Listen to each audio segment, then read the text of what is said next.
Good morning, colleagues and friends and families that may be watching these proceedings. I am humbled and honored to be invited to come and speak today as we try to be true to our generational mandate. I always say, at times, we have to sit back and reflect on where we come from as a nation, where we are, and where we are heading. And despite the challenges and the dust of the arena in which we find ourselves, we need to ask ourselves, what has happened in the country? And what is happening now? And what type of South Africa is it that we want to have a footprint in bequeathing to our children and our grandchildren? And I think if we move from that premise in engagements, we will realize that the pains and tribulations of the time do not actually matter in the greater scheme of things in terms of the mandate of our generation.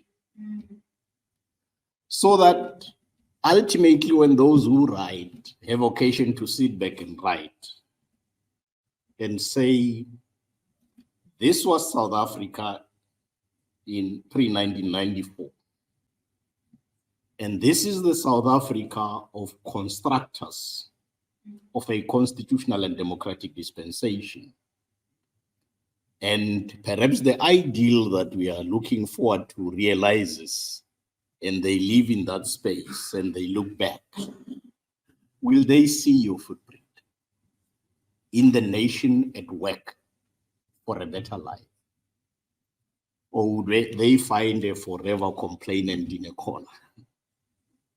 So I am approaching this talk on that understanding to enjoin everyone to say, in my view, the mandate of our generation is to construct a better South Africa that we would want to live for our children.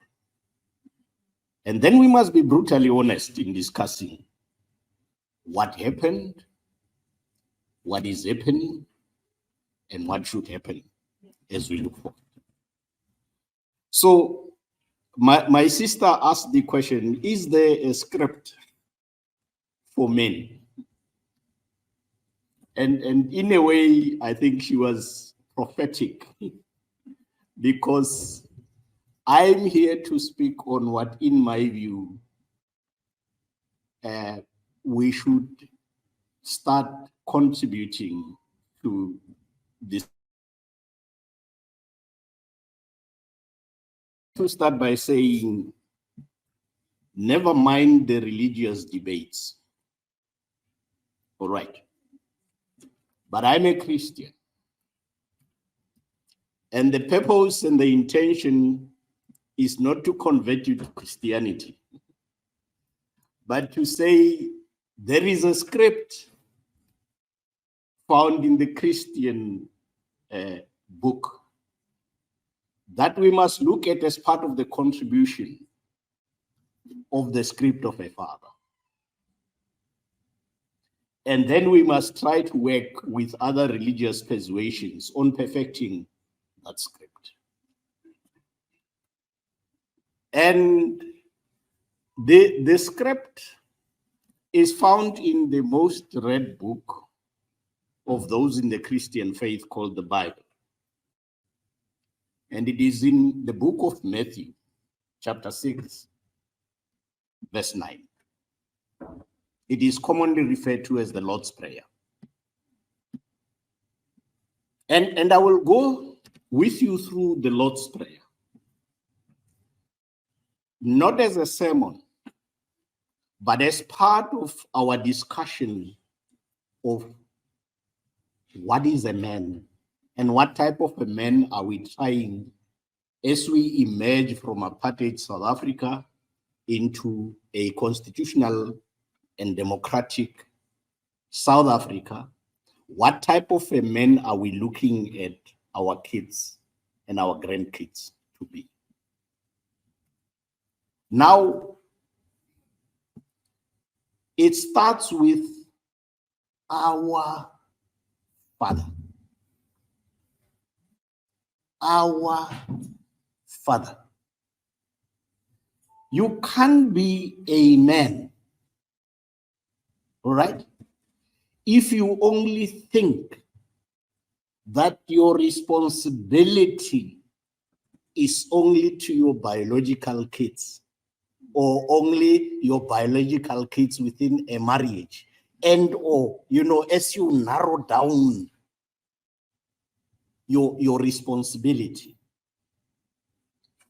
every child in the street, every child in your community must be able to say, our Father, when they look at you.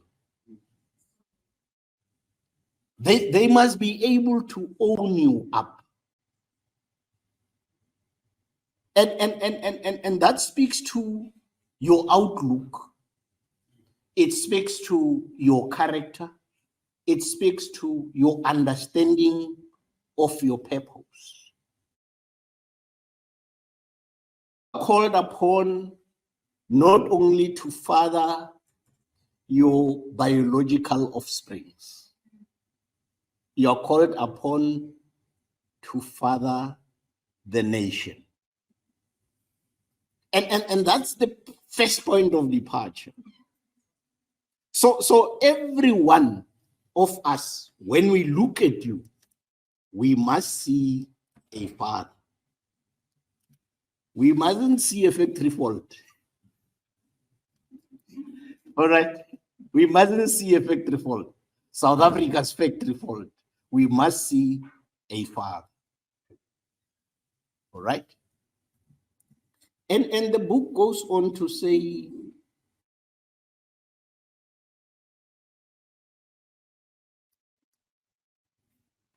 which means you have a responsibility to have what in law they call a domicilium. All right? A place. All right? And what am I saying? Saying.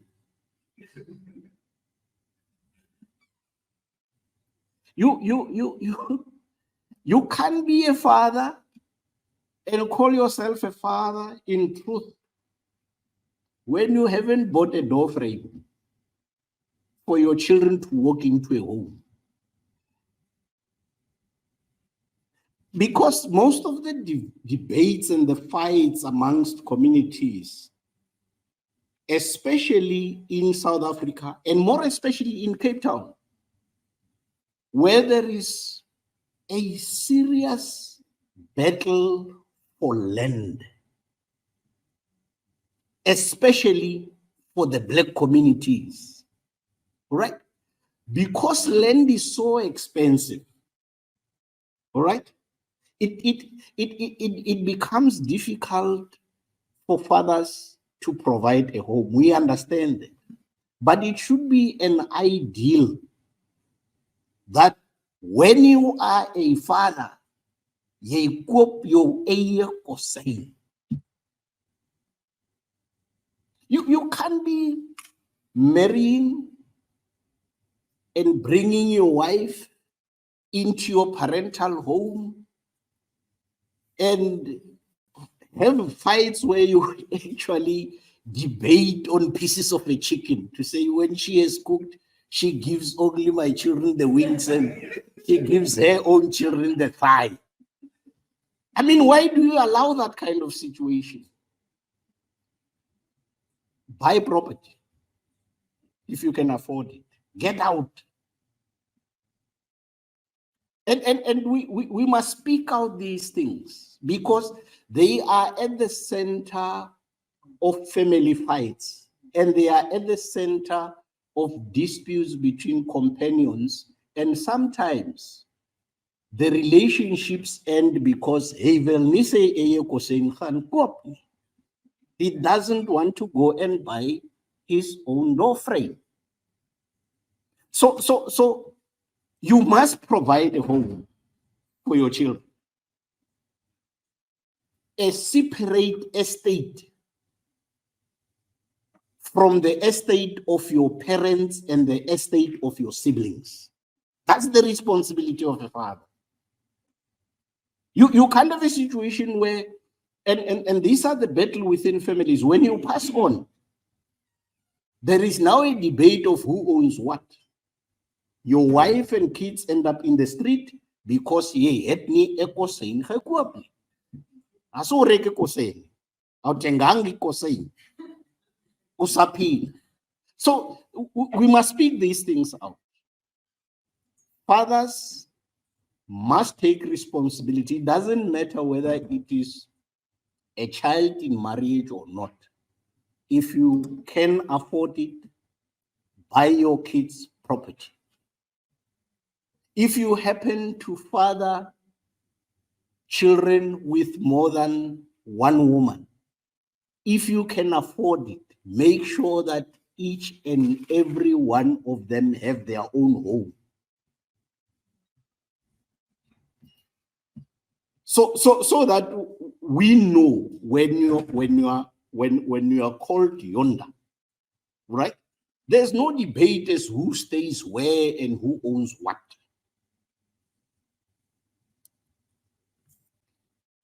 Hallowed be thy name. Hallowed be thy name.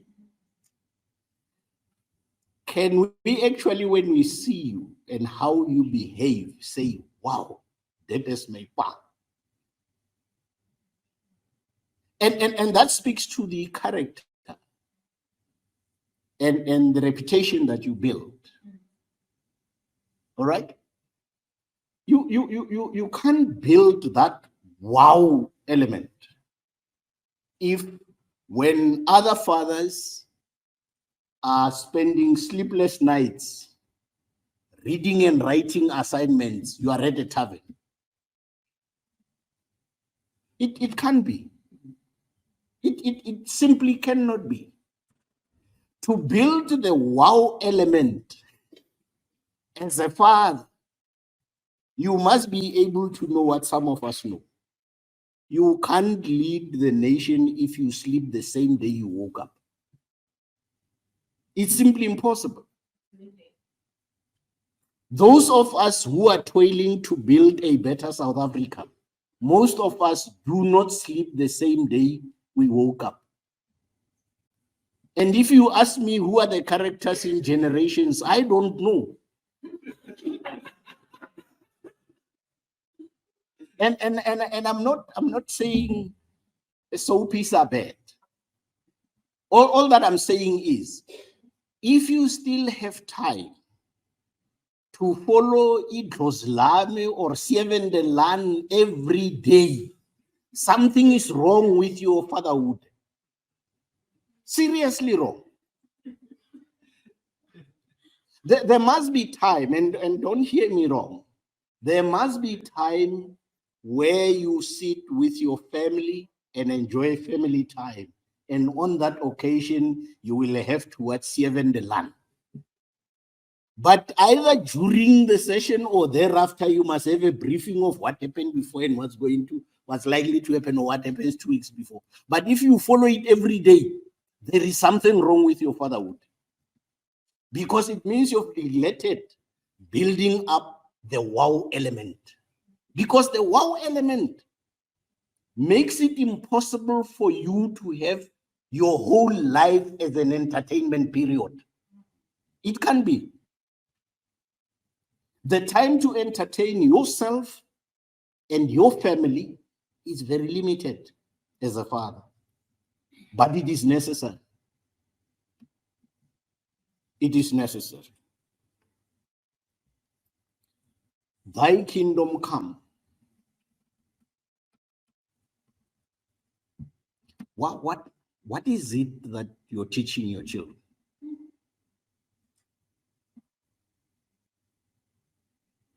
Do your children actually know what matters in life? And do they hear it from you? Because you see, I'm standing here.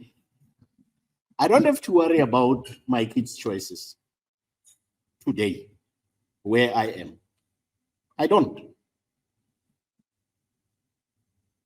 And the reason is, in my view, I gave myself time when it mattered most.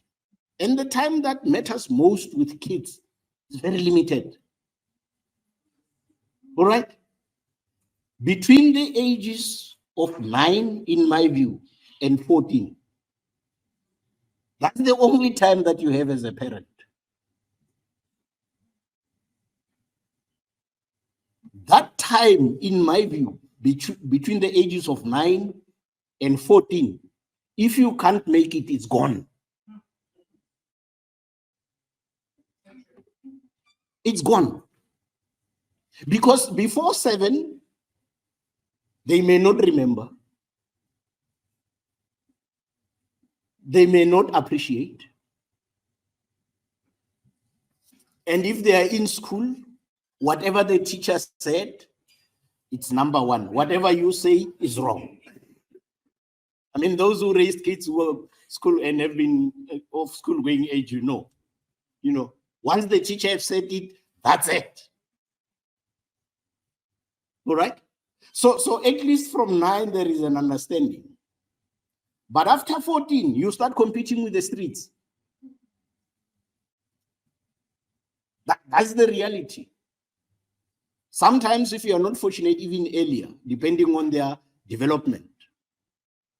So you have, as a parent, very limited time to put in your value system, your norms, what you expect of the kids, the capacity to make up their own minds. And this is very important.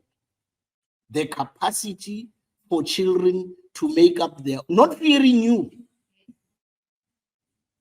Not fearing you as a father, but being able to make up their own minds to say, I won't take a fag because it is wrong. Not because my father would beat me up. All right? Because it is wrong. So you have that limited space. And that's your kingdom. That's what they are also going to transmit to their children. And that is why some of the things you have to teach them. I mean, sitting back and thinking, if we took the time that we are taking either on the Saturday or the Sunday to take and sometimes even force our kids to go to our religious places of worship, if we took that same energy to teach them about financial management, how far would they be by the time they reach matric? Because some of us, like me, I grew up in a rural village. The mouse that I knew is the one that runs amok in the house. I started seeing a mouse that's electronic when I joined the Department of Justice. All right? So if we took the same energy on other things, and don't hear me wrong, I'm not saying there is something wrong with taking you, with you making time 2 hours or so every week to the pastor. I'm not saying there's anything wrong with it. But just reflect. If it's a 14-year, 15-year-old, if you spend the same time every week teaching that child financial management, would that child ever appear on the debtors list?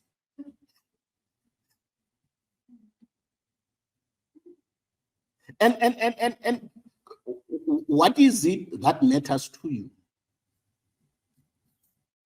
I mean, I had to get a CV prepared.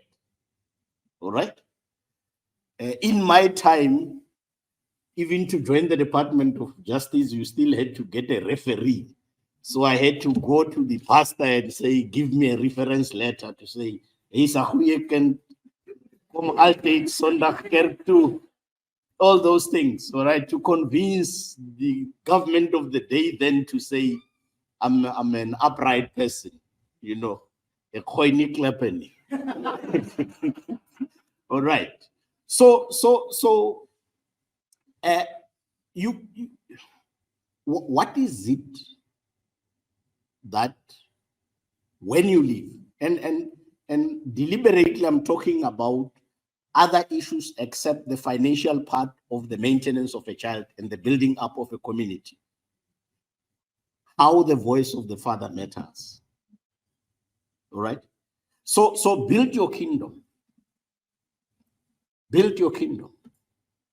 Your children, you may not get it right at all times, but at least try your best.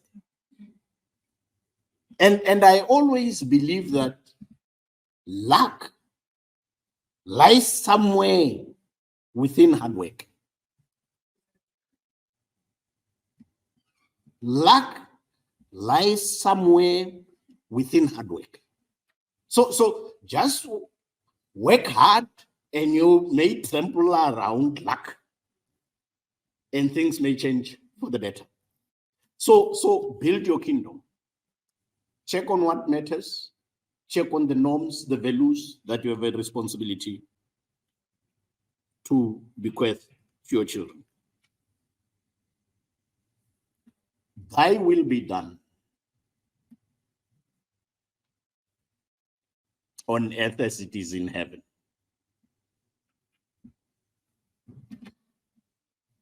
Make sure that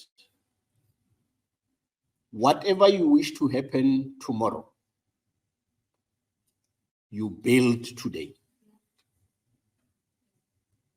Whatever you wish to happen tomorrow, you build today. You can't be beating up your wife and kids and expect to have a child who doesn't believe in violence as a form of solution to problems. It doesn't work that way.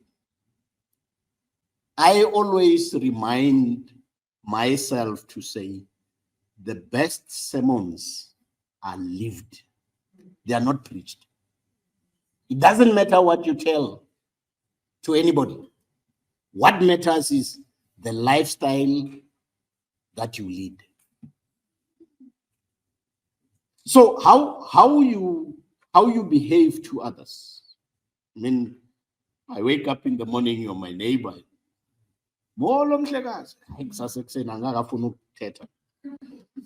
Your child is listening whilst you're complaining that your neighbor is talking to you too early. You know, you still want to collect yourself and she's making noise.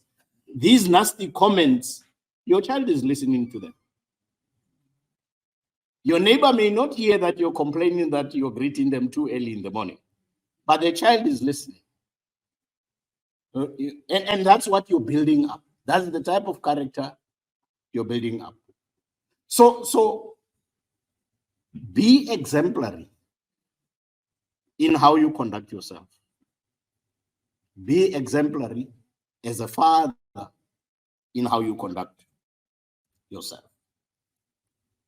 Give us this day our daily bread. This is the main thing. All right. Die wet van Transvaal, betaal omat.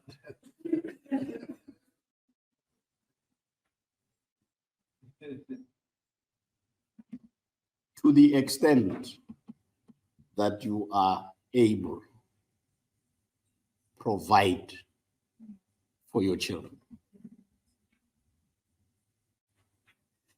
It does not matter. I always say, you see, when dealing especially with maintenance recovery, generally, you're dealing with people who loved each other. At one point, they declared themselves the best match made in heaven. Sweetheart, high gate of Jerusalem. Only you and I can climb. Yeah. I remember in my school days, when we didn't know English, so just to impress you, just wrote everything.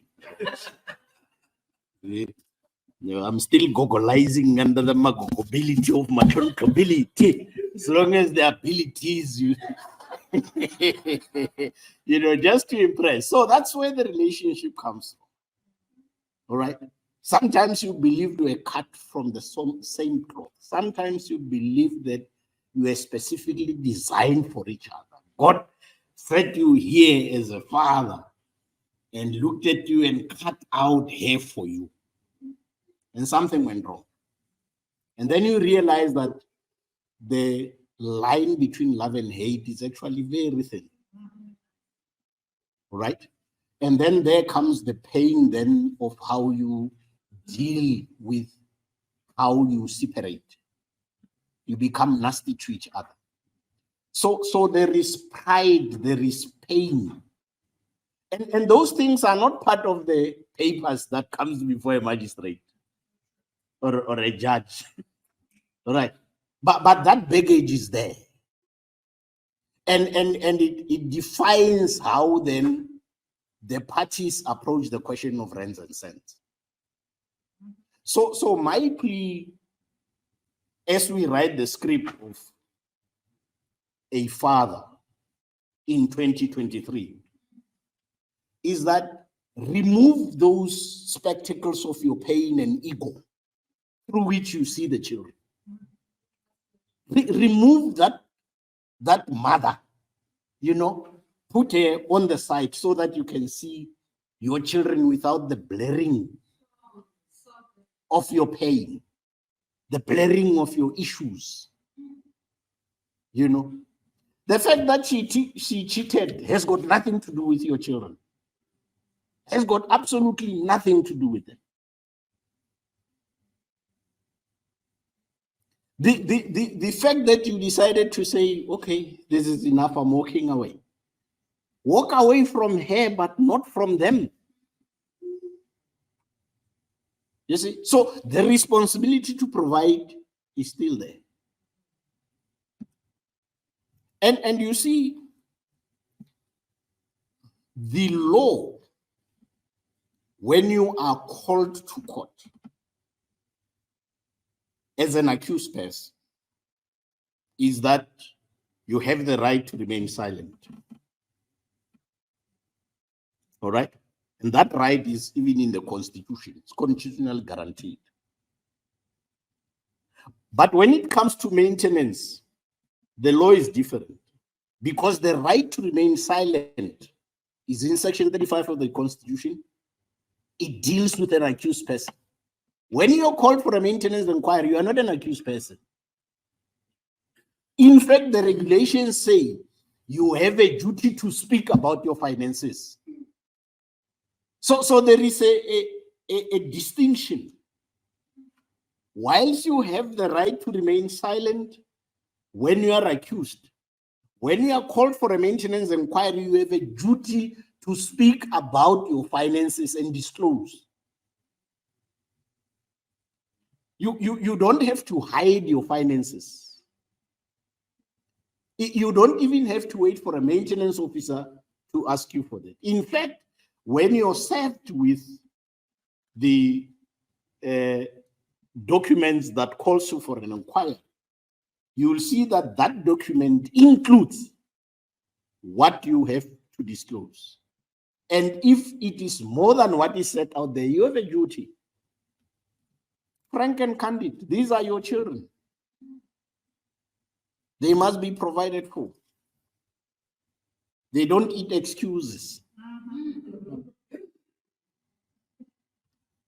We can't clothe children with your excuses, however cogent they may sound. Betalo mat, lefarra, kokando.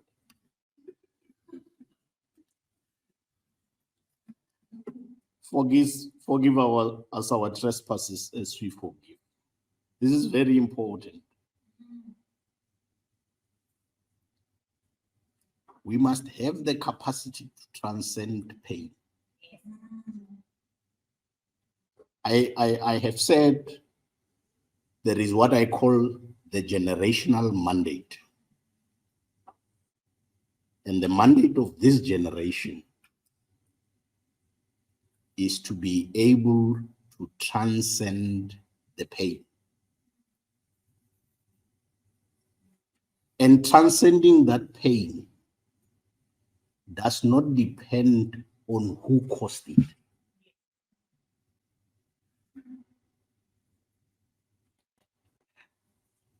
I don't have, and I didn't even need F.W. de Klerk's apology. Are you with me? To forgive apartheid South Africa for the losses and the pain that I suffered.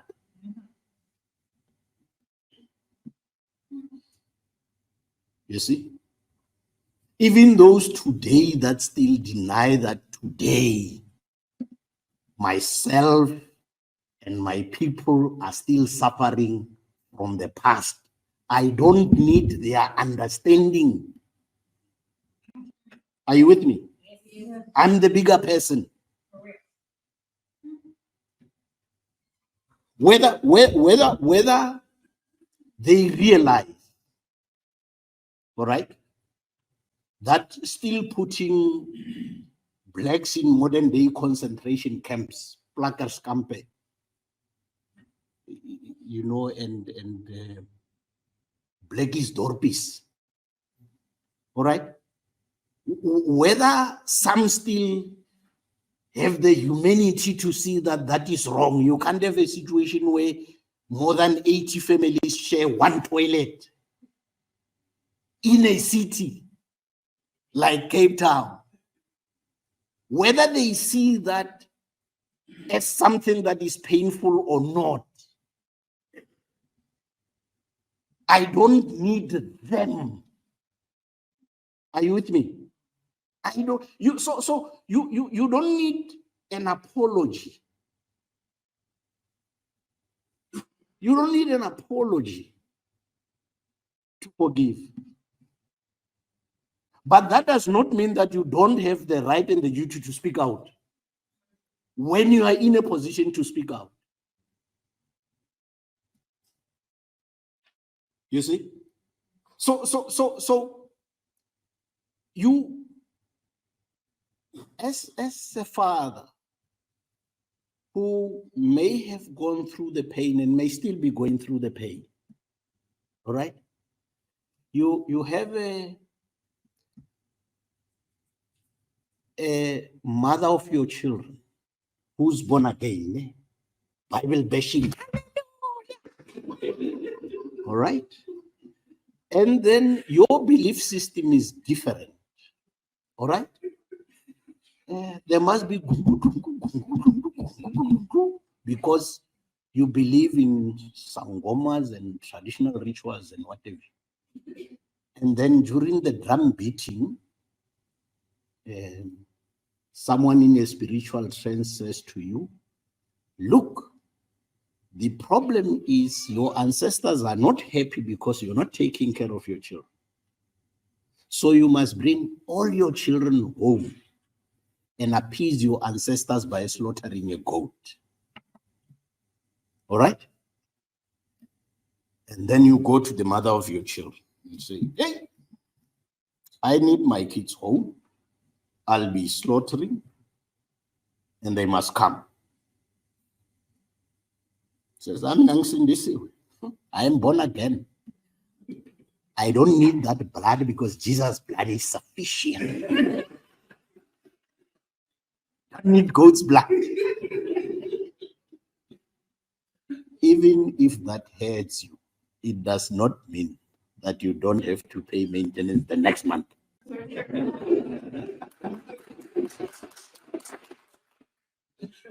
It doesn't mean you don't have to pay maintenance the next month, because the children's courts are there to discuss issues of contact and care. All right? And what is needed, it's education to both the father and the mother. To say, look, expose the children to all different persuasions of religious beliefs and faith. Expose them. Let them read the Quran. Let them read the Bible. Let them attend the drum session. All right? And so that they are enlightened and they reach a position where they can make up their own informed decision as to their faith, if they elect one, or even to say, these things don't work. Hell and heaven are here on earth, and that's it. There's no afterlife. It's for them to make those decisions. You don't have to impose your own views on them. All right? So it is important that you transcend your pain. You are able to see beyond what caused your pain.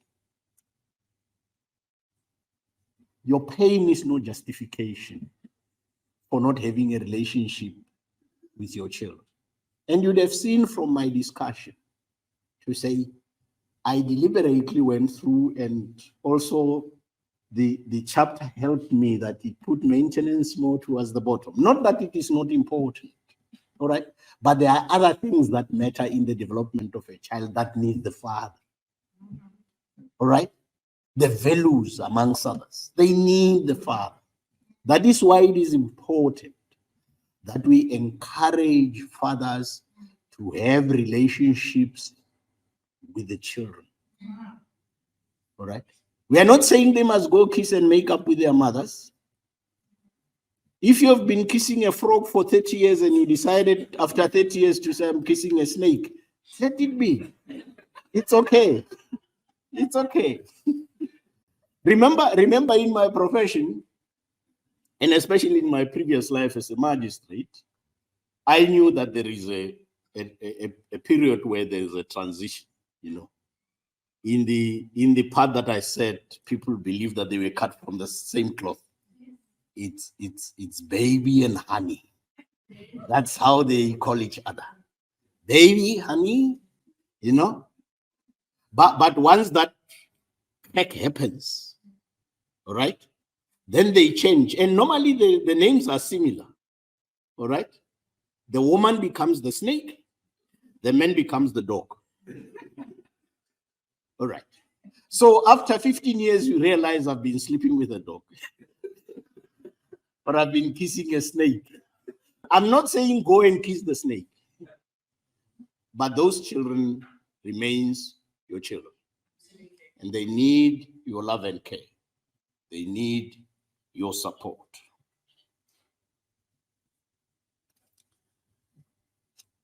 Lead us not into temptation. All right? There's one thing I have observed in my time in the magistracy told me, that sometimes the worst enemy of a woman is another woman. The worst enemy of a woman is another woman. Because you have instances where the father took care of the children during the relationship. And then there was a breakup, and he still continued until there was another woman in his life.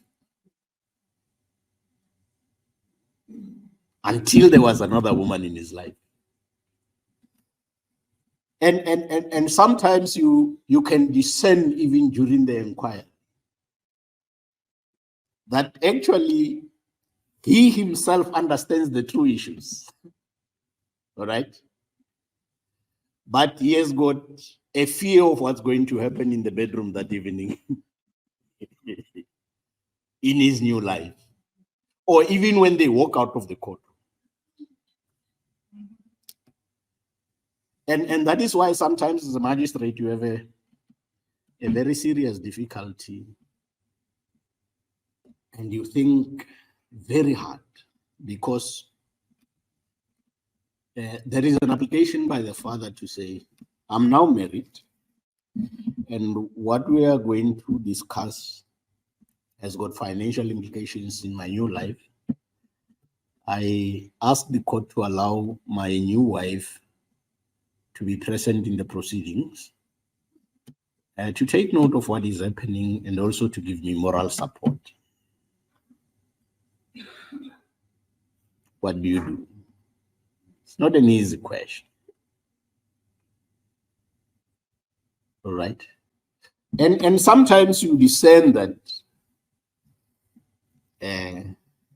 there is temptation outside on the father not to be true to his obligations, because influences come some way. I'm not saying it always comes from the other woman. Sometimes it comes from his own siblings, and sometimes from his own parents. There wasn't a good relationship between the mother of the children and the sisters of the father, or his brothers. And now that they've broken up and there are issues of children, there is an opportunity to fight back. So they hit over his shoulder at the woman. And because they can't reach, they hold his hand and, jab her. So you find that you are influenced as a father by external pressures in relation to your own children. People use their own fights and pains to use you against your own children. And as fathers, we need to guard against that. I mean, let's be frank. I am yet to see a married man who makes up his own mind according to women around us. All right. I'm yet to see that. I mean, if you're a married man, you know that,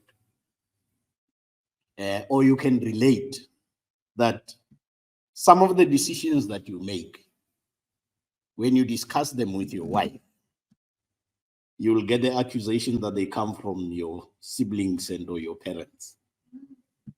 Similarly, when you discuss with your family, you're being dragged by your nose by your wife. So we often don't have the space to think for ourselves. In respect of women around us, we are always thoughtful. So you have to make up that balance as a father. Yeah. All right? You have to make that balance, because there is always competition for you. The competition that comes from people around you. Everybody wants to be the center of influence on you. All right? And yes, your siblings love you. And your parents love you. And it's a different kind of love from your wife and children, or your children. It's a different kind of love. So it is true that when you come home, they'll start from whether your shirt is creased, well ironed, whether you're developing a boob, because of the gravy where tomatoes are not well cooked. An acid is rising inside. We don't know. Or whether it's because you're well fed. We don't know, but you're developing a boob, all right?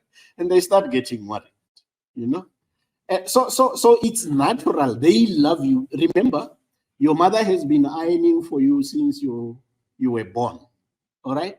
And she knows how she used to present you. And you may be married to or have a relationship with a woman who's not so good in ironing. Just as much as you may be married to a woman who's not so good in the kitchen. All right? So the concerns about how you're fed, especially if you have a mother who's very, or parents who are very careful about your diet and what have you, and they realize, all right.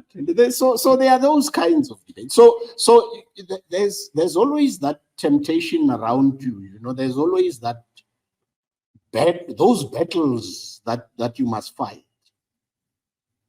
But you must, as a father, always triumph over them for the sake of your children.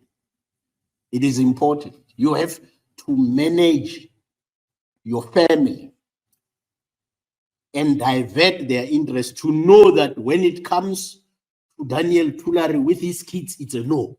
They must know the answer before even they approach you. All right? They must know that with his kids, you must convince him to get a yes. The answer is no. They must know that. And you mustn't be apologetic about it. You don't have to apologize to anyone to say, with my kids, the eerste antwoord, the standard antwoord is nee.